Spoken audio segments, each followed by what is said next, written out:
What's up, everybody? Welcome back to Using My Story. So excited to have our guest today. We have Alex. Good to be here. How you doing, man? I'm doing all right. Thank you for having me. Awesome. Appreciate you, man. Appreciate everything you guys do. Yeah, man. We're so excited to have you. Can you share a little bit about? We always like to start off by sharing a little bit about who you are and a little bit about your childhood, how you grew up. Yeah, man. Yep. Name is Alex. I grew up in the wonderful town of Victorville, California. I Okay. don't know if you guys know where that is, but if Desert. you've ever driven to Vegas, you've gone through Victorville. So that was my hometown, and my childhood, I would say, was relatively normal for me. It was, you know what I mean. It not where I grew up. It wasn't. A lot of people didn't have money. You know what I mean. Dads were working, moms were at home. I grew up in a family of addicts and mental health. My mom was an addict. She struggled really bad. I actually lost her to this disease. She committed suicide about 10 years ago, and she struggled with pills really bad. Growing up, I watched that stuff, and it wasn't really all that abnormal because again, like my friends, I remember seeing like my friend's mom passed out drunk, my buddy's dad drinking and driving. You know what I mean? My mom nodding out on pills. So it was all just, I didn't feel different. Yeah. We were kind of all going through the same struggles, and we all made the best of the situation that we were in. So I would say it was relatively normal for me. Yeah. I mean, other people hear it and they're like, "Oh shit, that must have been rough," and I don't remember it being that rough. I don't. Yeah. At all. So yeah, my biggest thing growing up is I just wanted to get out of Victorville. I did everything I could to get out of Victorville, and that meant getting into college, furthering my education, and that's what I did. High school again, pretty normal. Didn't really have too much going on. I got drunk, passed out a few times at a party. Yeah. Smoked a little weed. Again, it was nothing crazy. So it wasn't until, let's see, what happened? What was your drug of choice? It started with opioids. Okay. Yep. So like, I didn't start using until I was 27, 28 years old, right? Wow. Yeah, I'm a registered nurse. So my addiction started in the hospital. That's where it started for me. All the way up until that point. Up until that point, it was pretty normal for me. Other than the fact that I was like emotionally and spiritually bankrupt, I constantly wanted to kill myself because as I was going through life from childhood all the way up until that 25, 27, I was doing pretty well for myself. I was achieving my goals. Yeah. I was getting a career. I got my education. I got married. Was buying a house. Had the car. Had all the vanity stuff, right? But every single day I was waking up and I was like, yo, I don't want to fucking live. And I just remember having these intrusive thoughts all the time. And I would just sit around thinking like, I don't want to live. Like, what am I doing? I keep getting all this cool shit, but it's not making me happy. Why am I not happy? And I lived this way for, many, many years until one day I was introduced to some opioids. And that sparked my will to live. Wow. Yeah. And how old were you when that happened? 27 years old. 27. You tried opiates for the first time. First time. What yeah. was it? It was Dilaudid. So allotted? Was it like on the job or It wasn't on the job. like Yeah. someone just shot you some? I had a little bit left over. God. I had a little bit left over, and I was just home, and I vividly remember I was like, yo, I'm probably going to kill myself soon. Yeah. And then I remember planning it out and how it was going to go. And What was the plan? I was going to shoot myself in my closet, and I was going to put, notes on the door to let people know what was going to happen. So I was going to send out a text message to my family, like, look, this is what happened. This is where I'm at. And I had the notes, just like, hey, this is where my body's Yeah. at, and that's where they're going to find me. And I've been planning it for a while, thinking like, what's the least traumatic way for my family to find me, but like the least painful way for me. Yeah. You know what yeah. I mean? And that was the plan.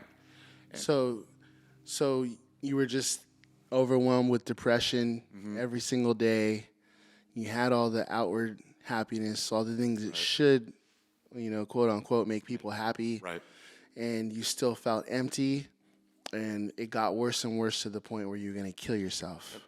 The more I tried to like make myself feel better with vanity, Yeah. the worst I felt. The worst it was getting. And then you took opiates. And I had a purpose. How did that feel for that first time when you took the opiates? Unreal. It was unreal. That pain, that anxiety, that depression, I had this huge sense of euphoria just overcome my entire body. It felt like God was touching my spine. That's what it feels Wow. like, yeah. Wow. And it gave me for the time being, it gave me a purpose to live, because that's all I wanted to do was to feel that again. And that's how my addiction started, and it went downhill very fast. How long did you struggle with the opiate addiction? Total, like before I got sober, Yeah, took me about 2 years to get sober. 2 years. So from the moment you felt that, you went on a 2-year run, Give or take, yeah. and in that 2-year run, I'm sure you ran out. You know, what were those withdrawal symptoms like? The best way, the first time that I knew it was going to be a problem. Like I ran out of dope, and I was like starting to feel the withdrawal symptoms. I was said, oh shit, I think I have a problem.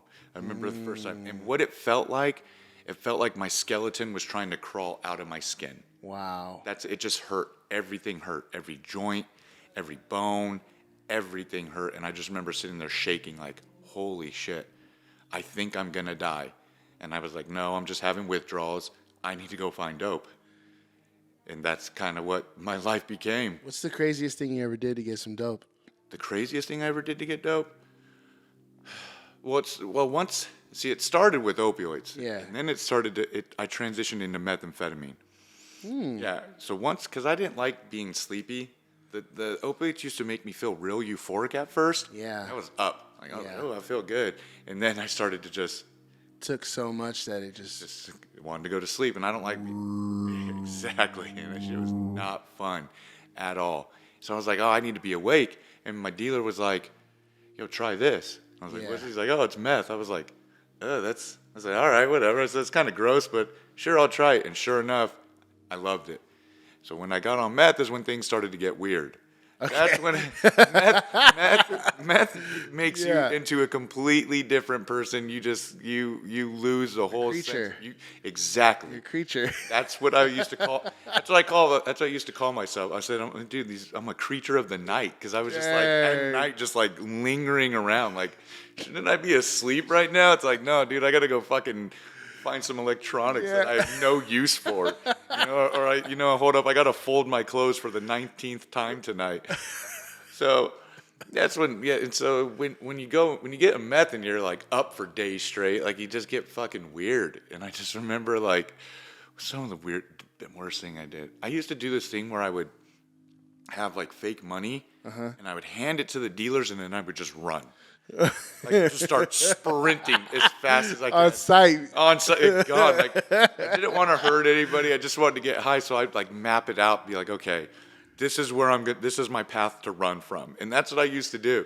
I used to grab and run, and it ruined You would plan it out? Oh, I'd plan it out. I'd be like, okay, I'm going to run Like here. it's a heist? This door, I'm going to walk through this door, then out this door, then I'm going to circle back around to see if they can see me. And I would just sit in a bush for like 2 hours and wait. They did not find me.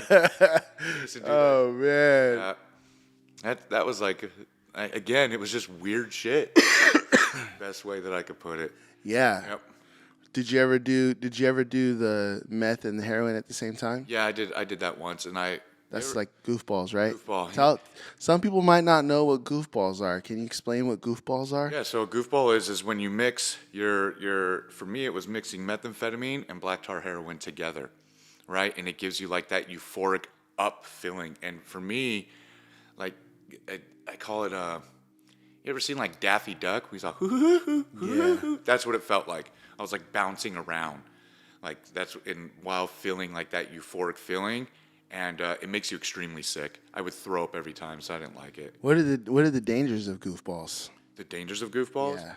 I would say, I mean, you're gonna have kind of the best of both worlds when it comes to dangers, as I say. Yeah. The heroin could put you out, right? Everyone knows, like, if you're mixing heroin, or nowadays, fentanyl wasn't really around when I was out running and gunning.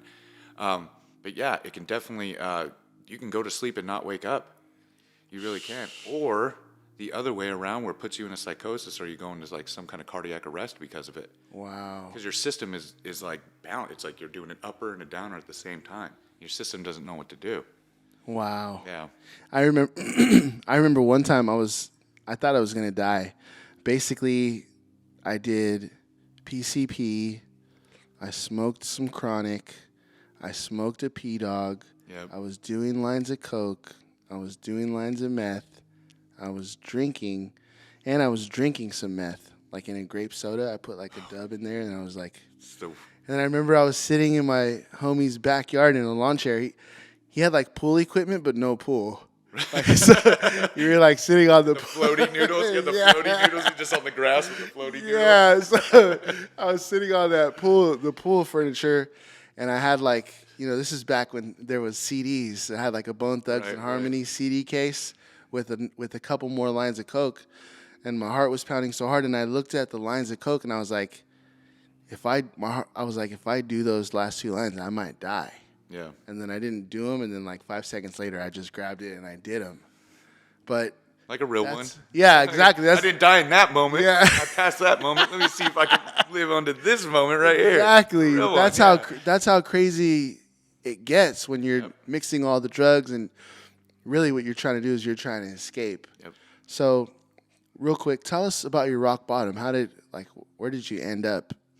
Yeah, my rock bottom had many different faces, many different shapes and sizes. But for me, the worst part was my rock bottom is when the drugs stopped working. And I tell anyone who's listening or willing to listen, like, eventually the drugs are going to stop working. And if you think you know pain or you think you know fear now, just wait until the one thing that you have been so reliant on no longer works. And I remember being in a hotel room. It was like this dingy motel, and I was just lying on my back crying, like praying God to help me, because I did all the drugs I could do. I had a bunch of dope. I shot up all this meth, and nothing was working anymore. Like, I still felt the same. Like we were talking about, like that escape. I couldn't escape it anymore. Even with the one thing that I was so sure was going to keep me in that like disconnection for so long is no longer working. And I said, holy shit. Now what am I going to do? Right? And that's why I just remember being on my back in this motel, just crying, just begging God for help. Like, please help me. Please help me. And it just so happened, like, my phone actually was working. Like, my phone's, Yeah. I was always in a text now, Wi-Fi, you know what I mean? And I had Just so happy my phone was phone just so happened to be working. I called my friend, and he helped me get out of that hotel room. And he got me into treatment. And I've been, that was over 4 years ago. Wow. Yep, over 4 years ago. Wow. My sobriety date is December 4th, 2018. Congratulations, man. Yep. It's only the beginning. It really is. Wow. It is. And now you have a wife? No. I divorced. Okay. Yeah, that ended many years ago. Rightfully so. I was emotionally disconnected. Yeah. I wasn't in my right mind. And, I didn't really know what I wanted at that time. But no, now, 4 years sober, I'm very, very grateful to be where I'm at right now. I got great. 2 wiener dogs. Love my wiener dogs. Let's You know what go. I mean, like, What's their names? Teddy and Cooper. Okay. Teddy and Let's Cooper. go, And Teddy and Cooper. Teddy, I when I moved into the sober living for the first time, it was me and this other like crackhead dude that came in, and he brought Teddy in, and he was like, yeah, we're gonna be here, and like 2 minutes later he leaves, and the dog is still there. So the dude just banded Teddy, and I was like, yo, who's gonna take care of this wiener dog? And they're like, I guess you can. So I fell in love with wiener dogs. Let's and go. so when I moved out, I wanted another one. So I went and bought another wiener dog to keep my other Teddy company. So that's my story with the wiener dogs. People always ask why I'm so grateful for them, because like in the beginning it gave me like a sense of accountability. Wow. And it just kind of grew my love for That's great. and sobriety, certain things like that. Man. Yep. Well, if you have 30 seconds to share one more message of hope to somebody, what would you say? We got to put our ego aside. The help is out there. The help is there. You just have to be willing to accept that help, right? Sobriety is not meant to be fun. It's not meant to be easy. It's going to be very challenging. That's the whole point of it, right? But the more challenging and the more uncomfortable I am in sobriety, the more growth I have. And that's always been my message. I love that. Yep. I love that. Stick to the challenges. You're going to get through it. A lot of people, you have friends and family who are struggling. Maybe you're struggling.